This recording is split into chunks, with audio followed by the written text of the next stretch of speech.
हम लगातार पत्रकारिता पर पॉडकास्ट कर रहे हैं और एक एपिसोड आपने देखा जिसमें हमने पत्रकारिता के हालात और रिपोर्टिंग पर चर्चा की। उसी कड़ी में आज फिर हम रिपोर्टिंग पर विस्तार से चर्चा करेंगे। आज हमारे साथ हैं महिला पत्रकार, युवा पत्रकार सवेरा जी। एक्चुअली पत्रकारिता को ना लोग गलत वे में लेकर जा रहे हैं। पत्रकारिता समझते हैं लोग कि आज हम जाएं सीधा कैमरे पर, हमें बोलने का मौका मिल जाए, तो वो चीज़ पॉसिबल नहीं है। तो मुझे याद है, मैं अपना इंसिडेंट बताती हूँ कहाँ से एक्चुअली में मेरी शुरुआत हुई थी। मैंने नवभारत टाइम्स में इंटर्नशिप करी थी।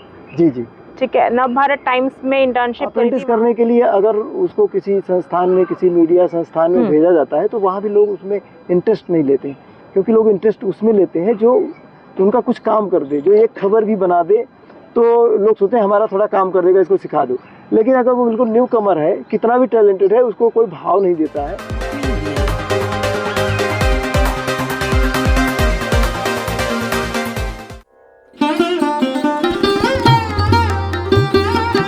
नमस्कार, स्वागत है आपका। आप देख रहे हैं इन्फोपोस्ट न्यूज़।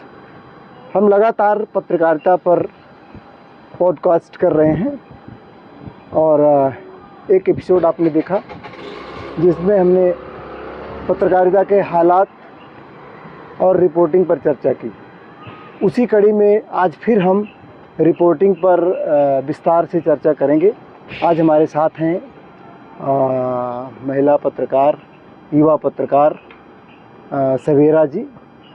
इन्होंने अपना यूट्यूब चैनल बनाया हुआ है और बहुत सारे बड़े प्रतिष्ठानों में काम करने के बाद इन्होंने अपना वेंचर शुरू किया है और न्यूज़ वेब नाम से इनका चैनल है और इसको आप सब्सक्राइब करेंगे, आपको बहुत अच्छी अच्छी खबरें मिलेगी और बहुत अच्छे बाइट्स मिलेगी वहाँ पे। तो इनकी बड़ी सराहना होती है मार्केट में इनके रिपोर्टिंग की। तो मैंने सोचा कि अगर रिपोर्टिंग पे चर्चा करना है तो आज सवेरा जी से बात की जाए। आपको रिपोर्टिंग पर बहुत ही सटीक जानकारी देंगी। और सवेरा जी, आपने रिपोर्टिंग में काफ़ी समय दिया है, बहुत मेहनत की है। तो जो बच्चे मीडिया प्रतिष्ठानों में कोर्स करते हैं और वहाँ से निकल के आते हैं तो उनको कुछ सोचता नहीं, कहाँ जाऊँ, किससे मिलूँ रिपोर्टिंग में। हाँ, और जो एक पत्रकार के लिए तो खबरों की पूरी मार्केट एक्सेस होती है सब उनके, चूँकि उनके पास कॉन्टेक्ट का बड़ा भंडार होता है। लेकिन जो न्यू कमर आता है तो वो मतलब बिल्कुल असहाय हो जाता है, वो करे क्या। तो आप थोड़ा अपने जीवन से जोड़ कर दिखाइए कि आपने जब रिपोर्टिंग शुरू की थी और सबसे बड़ी बात, लड़की होकर के आप मार्केट में निकली, बाजार में निकली, आप पूरी ईमानदारी से आपको क्या क्या झेलना पड़ा, क्या क्या उसको कैसे सुलझाया। तो रिपोर्टिंग पर आप मतलब बेसिक से, स्टार्टिंग से लेके और एक नए व्यक्ति को बताइए वो कैसे रिपोर्टिंग में एंट्री कर सकता है। देखिए, आजकल बहुत लोग पत्रकारिता करते हैं और उसके बाद एक्चुअली पत्रकारिता को ना लोग गलत वे में लेकर जा रहे हैं। पत्रकारिता समझते हैं लोग कि आज हम जाएं सीधा कैमरे पर, हमें बोलने का मौका मिल जाए, तो वो चीज़ पॉसिबल नहीं है। तो मुझे याद है, मैं अपना इंसिडेंट बताती हूँ कहाँ से एक्चुअली में मेरी शुरुआत हुई थी। मैंने नवभारत टाइम्स में इंटर्नशिप करी थी। जी, ठीक है। नवभारत टाइम्स में इंटर्नशिप करी थी। वहाँ मेरे एक विवेक सर थे और उन्होंने एक्चुअली में मुझे बहुत पुश किया था। राइट। तो क्या होता है, हम लोग क्या काम करना नहीं चाहते आज की डेट में, इंटर्नशिप में भी काम नहीं करना चाहते हैं। तो थोड़ा सा मतलब यह है कि अगर आपको पत्रकार वो बन सकता है जिसके अंदर एक जुनून हो, खबर के लिए पागलपन हो। कल भी इसी पर चर्चा फोकस रही, जुनून पर, जज्बे पर। हाँ, वही आप भी बता रही हैं। खबर का पागलपन होना जरूरी है। आपको बहुत सारे इसमें दिक्कतें आती हैं, लेकिन उसको फेस करना बहुत जरूरी है। जैसे क्या है कि अब पहले बल्कि बहुत मुश्किल था, अब आप कह सकते हो बहुत आसान है। आपने गलत बोला, आज की डेट में ना बहुत आसान है पत्रकारिता करना, क्योंकि यूट्यूब एक ऐसा वेंचर है जो बहुत सारे बच्चों को मौका दे रहा है, बस वो करने वाला होना चाहिए। देखो, यूट्यूब पर लोग आते हैं लेकिन आपने देखा होगा पिछले दिनों कि जो लोग बिना कुछ अनुभव लिए और ऐसे ही इसमें कूद पड़ते हैं तो बहुत सारी गलतियां कर जाते हैं, बहुत सारे लोग गिरफ्तार हो जाते हैं। लेकिन जिसको मतलब पत्रकारिता से संबंधित कानून की जानकारी है, उसके साथ ऐसा कुछ मिसहैपनिंग नहीं होता है। तो उन्हें क्या करना चाहिए, क्या पढ़ना चाहिए कि पढ़ना चाहिए। आजकल लोग पढ़ते नहीं हैं, पढ़ना बहुत ज़रूरी है खबर को पूरे विस्तार से, क्योंकि हमने जर्नलिज्म पढ़ा था तो बहुत सारी बातें हम एथिक्स में पढ़े थे। एक फैक्ट्स की बात होनी चाहिए, हमारे कुछ एथिक्स है जर्नलिज्म के जिसमें फैक्ट्स होना चाहिए, सच्चाई होनी चाहिए, इस तरीके की बातें ज़रूर होनी चाहिए। लेकिन आज कहीं ना कहीं वो ये जो फॉल्स न्यूज़ आ रही है, फेक न्यूज़ आ रही है, कहीं ना कहीं सोशल मीडिया से भी चीज़ें खराब हो रही हैं। लेकिन सवाल ये है कि कोई क्रॉस चेक कहाँ से करे, कैसे करे, क्योंकि लोग जो पाते हैं उनके पास, जो पुराने जर्नलिस्ट हैं वो तो उनके पास तो अधिकारी सोर्सेज हैं, अधिकारी एक्सेस हैं, वो पुष्टि कर लेते हैं। लेकिन एक कोई नया व्यक्ति अगर इसमें आता है तो वो कैसे अपने फैक्ट को चेक करे? टाइम दे सर, टाइम दे ना, वो सीखे, पहले लिखना सीखे, पढ़ना सीखे, पत्रकारिता में वो एंटर हो, फील्ड में एंटर हो। एक दिन 2 दिन से तो सर कॉन्टैक्ट्स नहीं बनेंगे ना। जर्नलिज्म, मैं तो साफ बोलती हूँ, journalism is all about contacts. आज के जो जर्नलिज्म है वो यही है कि आपके कितने कॉन्टैक्ट्स बनते हैं। मुझे एक बहुत सीनियर जर्नलिस्ट ने बताया था कि journalism is game of contacts, और उन्होंने ये भी कहा था जर्नलिज्म ही क्यों, आपको बिजनेस करना है, आपको गेम ऑफ कॉन्टैक्ट बनाना पड़ेगा, आपको और किसी फील्ड में जाना है, नौकरी करनी है, गेम ऑफ कॉन्टैक्ट है। तो गेम ऑफ कॉन्टैक्ट तो हर फील्ड के लिए है। तो देखिए, पहले ही दिन कोई भी, अब आप सोचो कि कॉलेज से निकला है, पहले ही जाके वो किसी सीएम का इंटरव्यू ले ले या किसी नेता का, तो वो तो पॉसिबल नहीं है ना। पहले आपको निकलना पड़ेगा, फील्ड में पूरा अपने आप को डालना पड़ेगा। खबर के लिए एक बुक होनी चाहिए, वो बुक आज है नहीं। हम, अगर आपको थोड़ा बहुत याद होगा सर कि एक टाइम था, हम लोगों ने इंटर्नशिप करी और हमने फ्री में कितना काम किया है।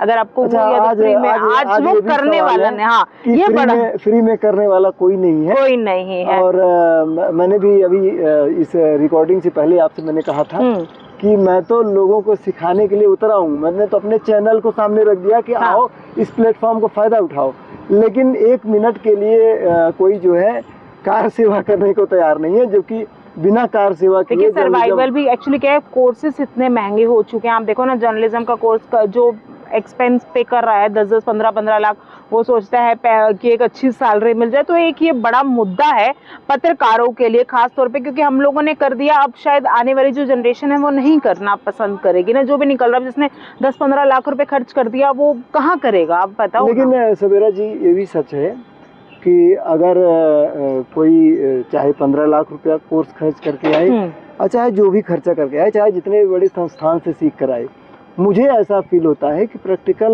वहाँ पे अनुभव उनको नहीं हो पाता। तो उन्हें जो है मतलब प्रैक्टिकल नॉलेज में एंटर करना पड़ेगा, क्योंकि संस्थान जो है वो पाठ्यक्रम पूरा करके और रुखसत कर देते हैं। तो जब वो बंदा फील्ड में आता है तो उसको कोई दिशा नहीं दिखाई पड़ती, क्या करे।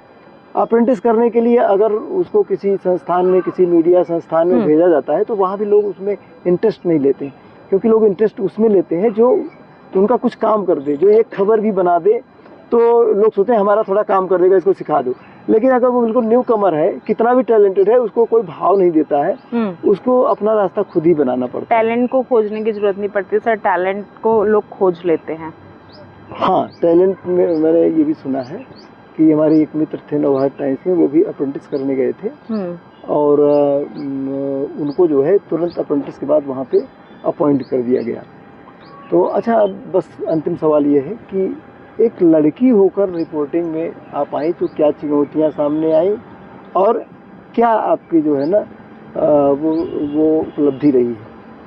बहुत चुनौतियां फेस करनी पड़ती हैं, बहुत लोगों के अगेंस्ट आपको जाके इस पत्रकारिता फील्ड में आना पड़ता है, क्योंकि इतना आसान नहीं है। लोग कहते हैं कि लड़कियों को बहुत आसानी से इस फील्ड में जॉब मिल जाती है, लेकिन उतना ही मुश्किल है, क्योंकि एक लड़की पे बहुत सारी रिस्पॉन्सिबिलिटी होती है। आई एम अनमैरिड, लेकिन जो मैरिड वुमेन है उन पर बहुत सारी रिस्पॉन्सिबिलिटीज़ होती हैं, और मतलब वाकई में बहुत चुनौती है।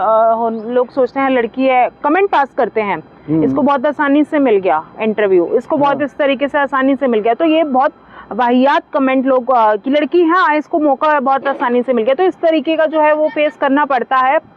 पर हाँ, नहीं, ये है कि एक जुनून अगर आपके अंदर है तो इन कमेंट्स को आप इग्नोर करके आप बहुत आगे जा सकते हो। और मुझे ऐसा लगता है कि मैंने भी अपना जो दे रही हूँ अभी पिछले 1 साल से, मुझे लग रहा है मेरा काफ़ी बेस्ट जा रहा है। अगर किसी लड़की ने कोर्स किया हुआ है पत्रकारिता का, उसे एक लाइन में बताइए कि वो कैसे, कोई लड़की जिसने कोर्स कर रखा है उसको फील्ड में उतरना है तो वो जो है वो क्या करे, कैसे करे, किसके पास जाए, उसको एक मैसेज दे दीजिए। किसी अच्छे पत्रकार या किसी अच्छे आज बहुत सारे अच्छे पत्रकार हैं जो आज YouTube प्लेटफॉर्म पर है। अगर किसी चैनल में मौका नहीं मिल रहा तो उस YouTube प्लेटफॉर्म में जुड़े बहुत सारे ऑप्शंस है, आप एंट्री बहुत आसानी से कर सकते हैं, आप उसमें जुड़े। और वो जाहिर तौर से मैं आपको इतना जरूर बता रही हूँ कि आपको वो मौका नहीं देंगे, नेशनल चैनल वाले देते हैं बट इतना मौका नहीं मिलेगा जो आपको YouTube प्लेटफॉर्म पर मिलेगा। तो एक लड़की को डेफिनेटली मौका मिलता है और उससे जरूर जाना चाहिए। आपने जो है बहुत सारे वरिष्ठ पत्रकारों के साथ काम किया है और हमारे साथ भी आपने काम किया है, तो मैं अगर कुछ जर्नलिस्ट का नाम लूं तो आपकी एक शब्द में टिप्पणी हमको चाहिए। अच्छा। रवीश कुमार, निष्पक्ष पत्रकार। दीपक शर्मा, बेबाक पत्रकार। पुण्य प्रसून वाजपेयी, काफी लोगों के आइडल। और सुधीर चौधरी। DNA।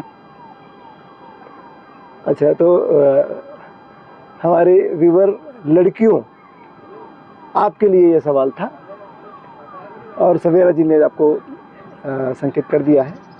अब इनमें से आप जहाँ तक पहुँच सकती हैं, जिसको एक्सेस कर सकती हैं, कोशिश करिए। और इन पत्रकारों से अगर आप कुछ सीख पाएँ, आप उन तक पहुँच पाएँ, एक्सेस कर पाएँ, तो निश्चित तौर पर आपको अच्छा मार्गदर्शन मिलेगा। आज के लिए इतना ही। हम चर्चा जारी करेंगे और उम्मीद करेंगे सवेरा जी कम से कम सप्ताह में एक दिन हमारे दर्शकों के लिए नोएडा स्टेडियम आ जाया करेंगे, तो आप दर्शकों का बड़ा भला होगा और इनका भला कीजिए। इनके चैनल को सब लोग सब्सक्राइब कीजिए और इनका भी चैनल देखिए और इन्फो पोस्ट न्यूज़ भी देखिए। और हम लोगों का एक क्या कहते हैं, हमारे चैनल पे जैसे 12,000 से ज़्यादा लोगों का मतलब परिवार बन गया है। सवेरा जी आपके चैनल पे मेरे भी 12,000 प्लस हो चुके हैं। हाँ, तो 12 24,000 है। इन दोनों चैनलों को सब्सक्राइब करके रखिए, आपको न्यूज़ व्यूज़ वो सारा कुछ अप टू डेट मिलेगा। और अब आज के लिए इतना ही, हमें दें इजाज़त। नमस्कार।